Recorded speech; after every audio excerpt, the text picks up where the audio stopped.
Lo hemos mencionado desde que partió el programa. Hoy se rinde la PAES, una situación que usualmente genera mucho estrés previo, durante y después, porque además hay que esperar los resultados. Pero no es el fin del mundo. El 6 salen los resultados. Sí, no es el fin del mundo. Eso es lo importante. Ni el inicio tampoco. Es que hubo un momento en que sí, culturalmente, ¿te acuerdas que había generaciones en que sí pensábamos que de aquí se nos acababa la vida si es que no definíamos qué íbamos a hacer? Para que tenga un cartoncito. Exacto, con la presión que teníamos encima y demás. Por suerte eso ha ido cambiando un poco, pero de todas maneras hay presión, hay autopresión, hay que tener en cuenta la salud mental como lo hacemos nosotros cada lunes en este Ciudadano ADN. Por eso el capítulo de hoy, cómo no dedicarlos precisamente a este cuidado y a estos jóvenes que están de alguna manera rindiendo este proceso, algunos no tan jóvenes, también lo decíamos. Está con nosotros Daniela Rivera, psicóloga experta en educación, coordinadora del programa de aprendizaje socioemocional para enseñanza media emotiva de Fundación CAP. ¿Cómo estás, Daniela? Bienvenida. Hola, Daniela. Muy bien, muchas gracias a ambos por invitarnos. ¿Nos estamos haciendo cargo de la salud mental vinculada a lo que significa el estrés educacional? Oye, es una pregunta difícil. Yo creo que sin duda cada vez hay más esfuerzos por hacernos cargo de la salud mental de nuestros jóvenes y niños. Alguna de esas iniciativas es la que tenemos en Fundación CAP con el programa Motiva, que busca desarrollar habilidades socioemocionales que permitan a los estudiantes enfrentarse a situaciones más desafiantes, más difíciles, con herramientas concretas que justamente permitan, por ejemplo, potenciar la autorregulación ante una situación como lo es hoy día la paz, ¿verdad? Que genera mayor ansiedad, que genera mayor estrés. Todavía sigue siendo un desafío que requiere de mayor énfasis y trabajo, pero hay distintas instituciones y distintas iniciativas que están haciéndose cargo.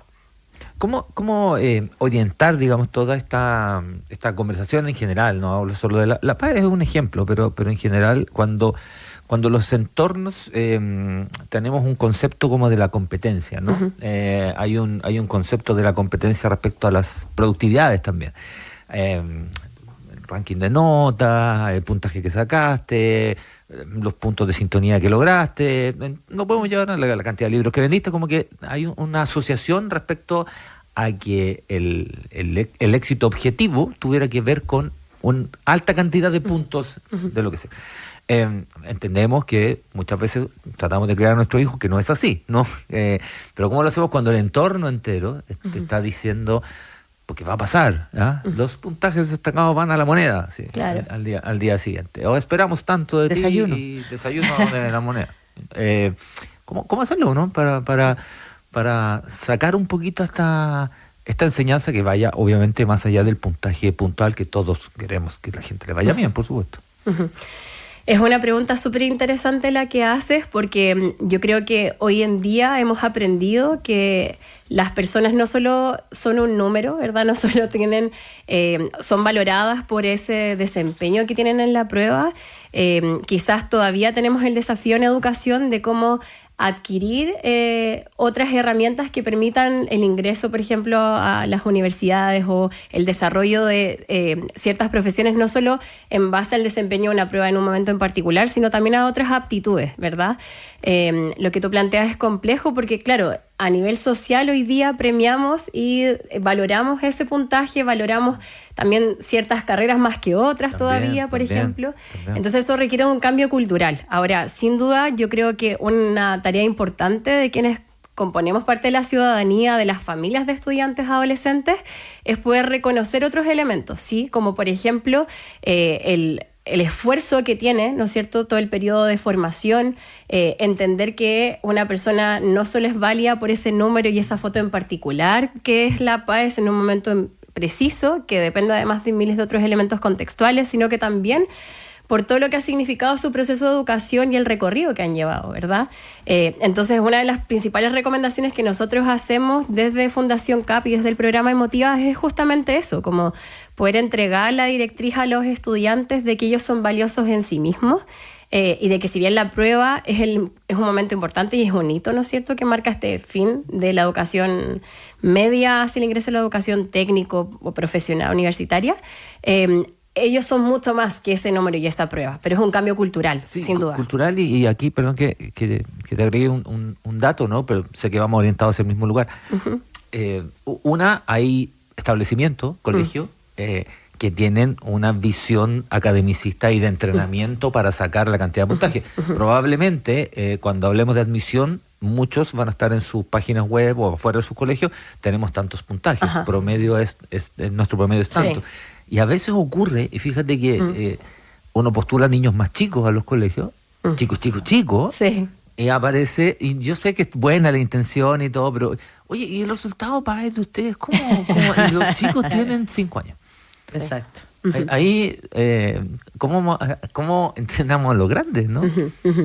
Yo creo que hoy día hay nuevos esfuerzos por enfatizar otros como carismas o sellos de algunos establecimientos educacionales donde el foco no sea lo académico simplemente, pero sin duda es una elección muy personal y familiar, ¿verdad? Como si yo lo que quiero es potenciar alguna línea mucho más académica, efectivamente existen ciertos establecimientos que su foco es eso, y bueno, lo que uno va a ver en sus fachadas. También, que no está mal, no estamos diciendo que esté mal tampoco. Claro. Digamos, pero empecemos la presión un poquito más tarde. Exacto. Yo creo que con la preparación más que con la presión. Sí, yo creo que tiene que haber una línea, que hay algo importante que nosotros potenciamos desde la Fundación CAP en el programa Matías, que es la mentalidad de crecimiento, ¿no? Y finalmente la lógica de entender que los estudiantes puedan desarrollarse en todas sus potencialidades, y eso implica no solo lo académico, sino que también sus talentos, por ejemplo, deportivos, sus aptitudes físicas, todo lo que implica el desarrollo socioemocional. Y hoy día yo creo que sí hay algunos establecimientos que han hecho el esfuerzo por poner un sello y decir, hoy día en este establecimiento hay un programa de aprendizaje socioemocional, hay un foco también valórico en fortalecer ciertas habilidades, entonces, que además no las miremos en menos, porque a veces pareciera que uno está por un lado toda la línea del desarrollo socioemocional y por otro lo académico, pero van justamente de la mano, o sea, para que un estudiante se pueda desempeñar en el mundo adulto, más allá de que tenga una carrera, los elementos que constituyen las habilidades socioemocionales van a hacer la diferencia de ese profesional. Cómo se desenvuelva en el mundo, el tener más habilidades socioemocionales es algo que te va a permitir una mejor inserción, una mejor forma de desenvolverte, ¿verdad? Entonces yo creo que no podemos escindir a los estudiantes, son un todo, y ojalá que cada vez tengamos más esfuerzos por esa formación integral, ¿verdad?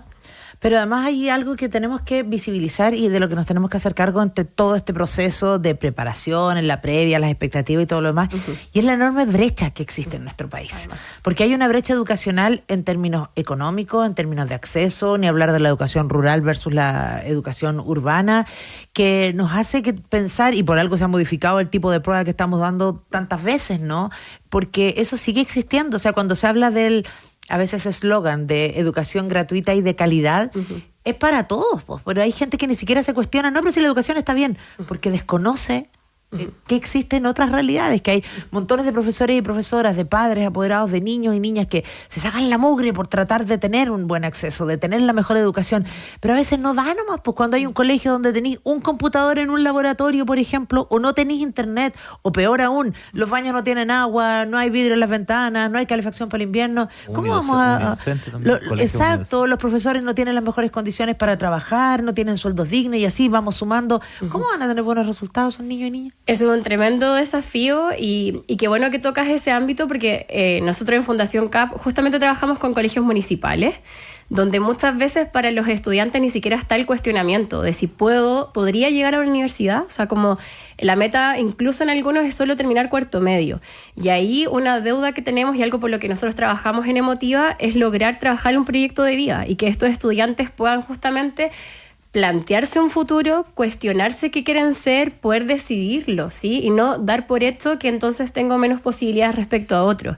Y eso tiene que ver con poder entregar esta mentalidad de crecimiento, de poder desafiar a los estudiantes a confiar en sí mismos. O sea, que otro te diga, ¿sabes qué? Tú eres súper bueno para esto. Trabajar la autoestima, ser consciente de sus habilidades y sus fortalezas, es algo que parece tan obvio para algún cierto grupo social, pero cuando uno trabaja en contextos de alta vulnerabilidad, eso no es obvio. Y como tú dices, Sandra, hay necesidades que son mínimas y básicas, con las cuales hoy día muchos de nuestros profesores trabajan arduamente, y por lo tanto vemos instituciones como la Fundación CAP que intentamos hacer lo posible por tratar de equiparar un poco esa brecha, aportando en estas otras herramientas, ¿verdad? En estas habilidades que de alguna manera buscan equiparar algo la cancha, pero sin duda sigue siendo un desafío grande, y hay que partir por poder construir espacios de proyectos de vida, ¿sí? De que estos estudiantes que hoy día están en un contexto más desaventajado puedan al menos plantearse la posibilidad de tener un futuro distinto, y de poder decidir qué quieren, ¿sí? De manera responsable, de manera como con habilidades detrás, ¿sí? Con un soporte y apoyo. ¿Cómo hay sugerencias? Porque evidentemente estamos hablando de personas distintas y eso nos conlleva a biografías que son distintas. Hay algunas cosas que son como sugerencias transversales, pero en general cosas distintas. Perdón que personalice el ejemplo, ¿no? Pero mi hija da la prueba estos días.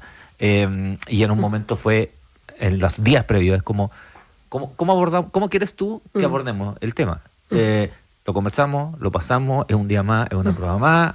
¿Cómo lo hacemos porque también el sobreestímulo es como hasta el positivo, ¿no? Ajá. Oye, va a estar todo bien, tú tranquila que va a estar todo bien. En un momento, oye, si sé que va a estar todo bien, ¿cachai? Claro. ¿Cómo vamos manejando eso quizás para la expectativa propia del protagonista, la protagonista, que es el estudiante que va a dar esta prueba, no el resto, digamos, ¿no? Mira, lo que tú aludes, Cristian, es tal cual lo que hay que hacer, poder preguntarle al estudiante, a tu hijo, hija, persona que va a dar la paz más cercana, como qué es lo que a ti te hace sentido, de qué manera te sirve que yo te acompañe, ¿sí? Las personas todas somos distintas y la adolescencia en particular es un momento como de mayor demanda, donde hay veces que hay personas que necesitan retraerse un poquito y hay otros que son un poco más extrovertidas, y entonces preguntar de qué manera te sirve que yo te acompañe es una señal muy clara de que estoy disponible para acompañarte, estoy disponible para hacer un soporte emocional, pero sin ese agobio y esa sobrepresión. Entonces lo que tú decías es un equilibrio perfecto, que es esto de poder transmitir, mira, estoy acá, de hecho voy a estar aquí cerquita tuyo, pero sin agobiarte, sin generar una como sobre expectativa de este momento, y también dando cuenta de habilidades realistas, ¿sí? O sea, es súper bueno poder decir, mira, pero tú eres hábil, tú eres rápido para responder, pero si la persona a la cual le estoy diciendo esto no lo es, o sea, estoy mintiendo. Lo que hay que ser cuidadoso es como de poder reforzar las habilidades que tiene el estudiante que está cercano a mí, pero siendo realista, sin inventar, y si por algún motivo, por ejemplo, pasa algo que está imprevisto, poder decir como, no pasa nada, tranquila, yo voy a estar aquí disponible para apoyarte, para contenerte, y vamos a poder ver otras opciones. Como acá no se acaba el mundo, es una prueba de una foto en un momento en particular que va influenciada por un contexto determinado. O sea, para contarte algo personal, yo cuando di la PSU, algunos años atrás, yo di enferma la PSU, o sea, con escalofrío, fue terrible, y tenía unos ensayos súper buenos previos, y bueno, son cosas contextuales que pasan, pero la vida no se acaba ahí, es un momento, pueden pasar 1000 cosas. Entonces, finalmente, lo más importante es poder preguntarle al estudiante de qué manera lo puedo acompañar, que sea de una forma que le sea contenedora, efectiva, y cuidando estar disponible, pero sin agobiar, ese justo equilibrio, y leer las señales. O sea, si yo veo que se está agobiando mucho, validar. Es normal que estés nervioso, es normal que tengas mayor ansiedad, es un momento importante, pero también cuidar que van a haber otros momentos importantes, y si no nos va bien hoy día, podemos tener otras posibilidades y otras alternativas. Comimos una chorrillana nosotros. Bueno, eso me pasó a mí, Cristian. Yo me enfermé porque mi mamá me llevó el día anterior a comer un helado gigante, entonces como que no sé si es tan buena idea. Chorrillana, me relajo. Obvio. Zampamos y la claro. Sí, y conversar de otras cosas. Exacto. Y extenderse. Finalmente ese es el objetivo que está la base, como hacer que es un día menos. Si a tu hija le parece perfecto comer una chorrillana, está perfecto. Lo importante es que estás ahí, disponible para contener y ser ameno, cálido, ¿verdad? Porque además también tenemos que manejar el tema de las expectativas de acuerdo a cómo han ido cambiando, porque a lo mejor cuando nosotros dimos la prueba y las generaciones anteriores, la profesión o el oficio al que tú te ibas a dedicar era algo que se suponía que era para el resto de tu vida. Tú ibas a hacer carrera en una empresa, ojalá te dieran la medallita y el lápiz por los 30 años y todo ese tipo de cosas. Exacto, y te jubilaras ahí mismo y demás. Hoy en día es súper distinto, o sea, los chiquillos y chiquillas ven con lupa si es que se quieren quedar en un trabajo o no, determinan si se quedan 2 o 3 años, si se cambian a otro, si entre medio tienen un año sabático, si es que se quieren ir a vivir una experiencia al extranjero para aprender otro idioma o para aprender otro tipo de habilidades, si es que a lo mejor se quieren cambiar de carrera porque se dieron cuenta que no era lo que les gustaba, o si se quieren dedicar a algo que no es lo, entre comillas, formal, ¿no? Lo decíamos un poco a propósito del boom que estaba viendo por los contenidos de adultos, pero hubo una generación que en un momento querían ser todos youtubers o influencers o generadores de contenidos, que no necesariamente es lo mismo. Hay un montón de creadores de videojuegos, o sea, otras cosas que hoy día a lo mejor recién están empezando a formalizarse en Europa. De hecho, hay una universidad que está, me parece, en Holanda, que está empezando a hacer la carrera de influencer. Y que es un mundo que también se les puede abrir de manera profesional y a la que también hay que manejar como con tranquilidad y con calma. O sea, tú te puedes dedicar a algo más formal, te puedes dedicar a algo más informal, pero eso de que dicen siempre, trata de ser la mejor versión de ti mismo, ¿no? Claro, y poder decir que finalmente las decisiones que uno va tomando en la vida siempre son reversibles, como que finalmente siempre está la posibilidad de evaluar, de poder ver si te parece bien y de poder tomar la decisión de manera informada y acompañada. Yo creo que esa es la clave, como ok, cuando tengamos los resultados en mano, veamos qué opciones tenemos, si satisfacen tus intereses, perfecto, vamos viendo en conjunto, si no, se puede dar la prueba de nuevo.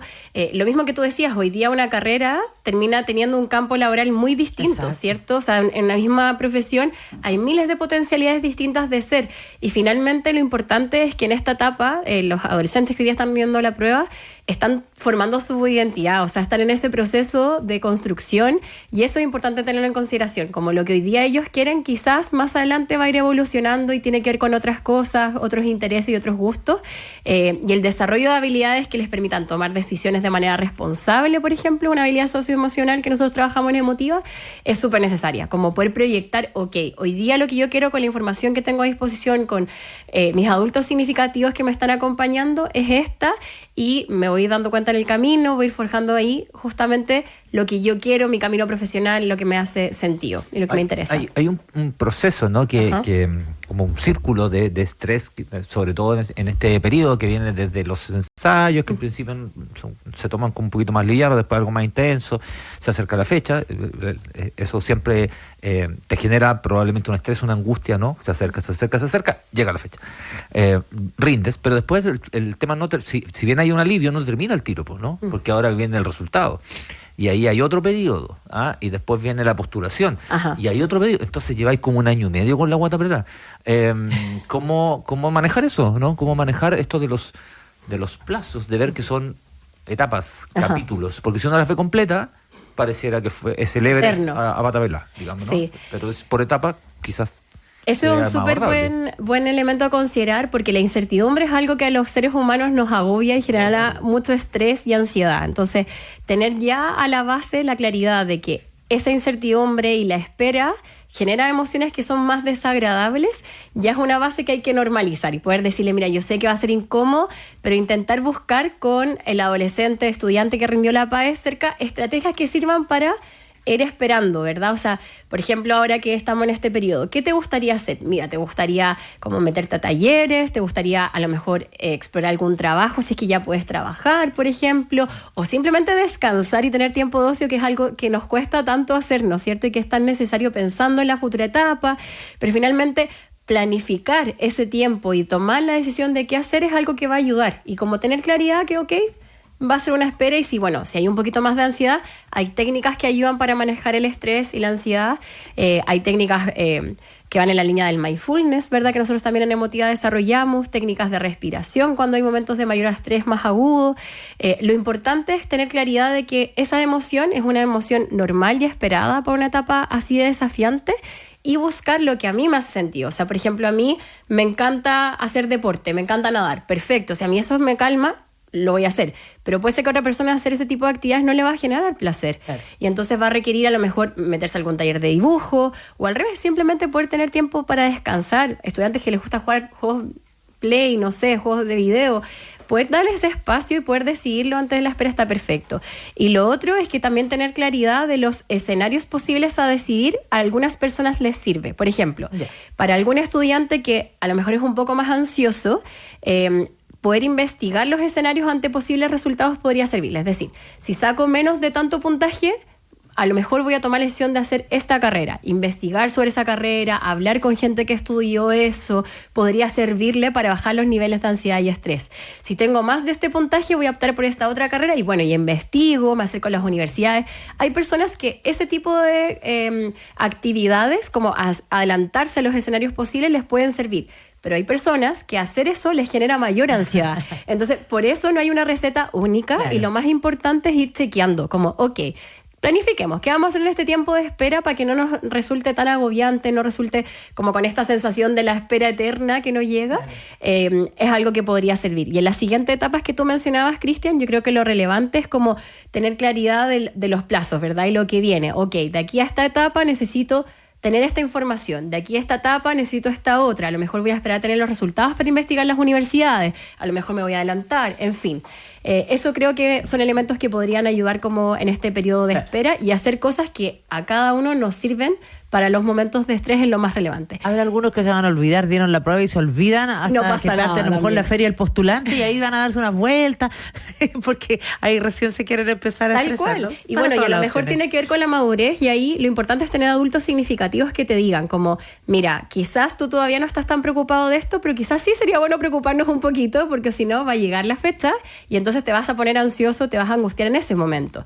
Lo más relevante de las figuras adultas que uno tiene cerca en esas etapas es eso, que te vayan mostrando como este criterio de realidad de mira, hay que preocuparse un poquito más o al revés, bajemos el nivel de ansiedad porque está todo bien y lo has hecho bien hasta ahora, ya investigaste, no es necesario seguir preguntando. ¿Se entiende? Como buscar ese justo equilibrio. Claro. Pero además, ¿cómo manejar también otra cosa que a veces les imponemos más los adultos que ellos mismos, a veces también lo hacen los niños y niñas, los chiquillos, que es el tema de la competencia, ¿no? Ajá. El competir con el que está al lado, con que mi compañero o compañera, o con el entorno, ¿no? Con que, pucha, voy a ser seleccionado dentro de los 10 primeros, los 3 primeros, los 5 primeros, no sé, etcétera.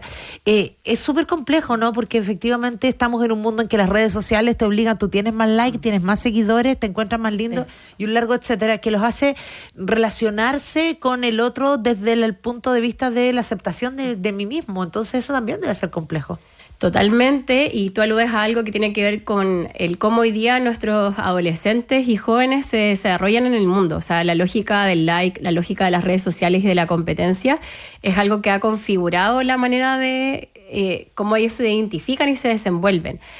Por lo tanto, este proceso de postulación y rendimiento no está exento de esa presión y de esa competencia, y ahí yo creo que lo más significativo es hacerla consciente y decir como, acá esto no se trata de una competencia, como si tu compañero o tu compañera tiene un buen desempeño, tratar de desarrollar herramientas como la conciencia de otro, la empatía, que son habilidades socioemocionales que también trabajamos en Emotiva, es importante para justamente estos momentos, como ser capaces de alegrarnos porque a un otro le fue bien, es un elemento que es esencial y eso tiene que ver con que hay adultos y hay otros significativos que te han mostrado que es posible alegrarse por lo que le pasa a otra persona cercana. Si mi entorno cercano y las personas significativas que tengo a mi alrededor nunca me hablan bien cuando a un otro le va bien, yo entonces tampoco voy a reaccionar de esa manera. Entonces, ahí una principal sugerencia es poder, con el ejemplo, ir mostrando que es posible alegrarnos por las alegrías y las noticias buenas que le pasan a la gente en nuestro entorno, y también poder centralizar que lo que al otro le pasa no necesariamente va a tener que ver con tu propia historia, y que son como caminos alternativos, ¿verdad? Son caminos aparte, y entonces poder centralizarse en las aptitudes y en el momento de esa persona como un momento único también nos va a ayudar, como está bien que a tu compañero le haya ido mejor, pero focalicémonos en ti, está bien, miremos cuáles son tus opciones y como alegrémonos también por tus propios logros o preocupémonos si es que a lo mejor en algo no fue como lo esperábamos. También es algo que ayuda, pero ahí los adultos somos los encargados de poder cambiar el foco y mostrar que es posible alegrarnos por los demás y que también la historia de uno la va construyendo respecto a uno mismo, ¿sí? Exacto. Y sacar el foco de uno mismo, eso también ahí es un error que a veces cometemos los adultos, que yo cuando estaba en tu lugar me saqué tantos puntos, esta fue mi mejor prueba, esto era lo que yo quería estudiar y quedé al tiro en la primera opción, de pronto, o incluso proyectar como los sueños frustrados de uno en los hijos, eso también es algo en lo que hay que tener cuidado, creo. Totalmente, creo, igual que tú, ahí lo importante es que hay veces que las experiencias de uno, desde la propia adolescencia, ayudan y nutren como la experiencia del otro. Por ejemplo, en la línea de validar las emociones, decir, oye, yo cuando di la prueba me pasó que también estaba súper nerviosa, me preocupó tal cosa, pero a mí me sirvió tal elemento, quizás a ti te puede servir. Cuando uno lo plantea como una alternativa y como contar una historia, es muy distinto a como si lo planteas como una ley. Claro. Como es que a mí me pasó esto, entonces yo espero de ti lo mismo, es súper distinto. Y ahí la precisión en el lenguaje y cómo transmitimos el mensaje es lo que va a hacer que sea distinta la respuesta emocional del estudiante. Y también tener cuidado con qué expectativas estamos transmitiendo. O sea, si yo... Ahí hay sutileza. Hay veces que cuando hablamos de una cierta carrera ponemos una cara, una entonación, y cuando nos dice otra carrera yo pongo una cara, Claro. Eso es algo que es capaz de leer cualquier persona, un niño muy pequeño. Entonces, ser cuidadosos con eso, con que cuando nos esté hablando nuestra hija, hijo, estudiante, adolescente que está rindiendo la prueba, puede escuchar genuinamente, con una actitud de escucha activa, tratando de ser lo más asertivo posible sin influenciar. Y si yo tengo dudas y reparos respecto a alguna carrera, alguna decisión, poder pensarlo primero, autorregularme como adulto, pensarlo yo mismo como, ¿qué me está pasando con esto? A ver, ya, pero lo pienso, lo medito y luego ver qué de eso le transmito al estudiante es súper esencial. Igual culturalmente eso ha cambiado. Antes era, no, tienes que ser abogado, Claro. ingeniero comercial. No sé ahora. Daniela Rivera, psicóloga experta en educación, coordinadora del programa de aprendizaje socioemocional para enseñanza media emotiva de Fundación CAP. Muchas gracias por haber estado con nosotros. Muchas gracias a ustedes por la Gracias, invitación. Sandra Ceballos y Cristian Arcos ya vuelven para seguir conversando el día en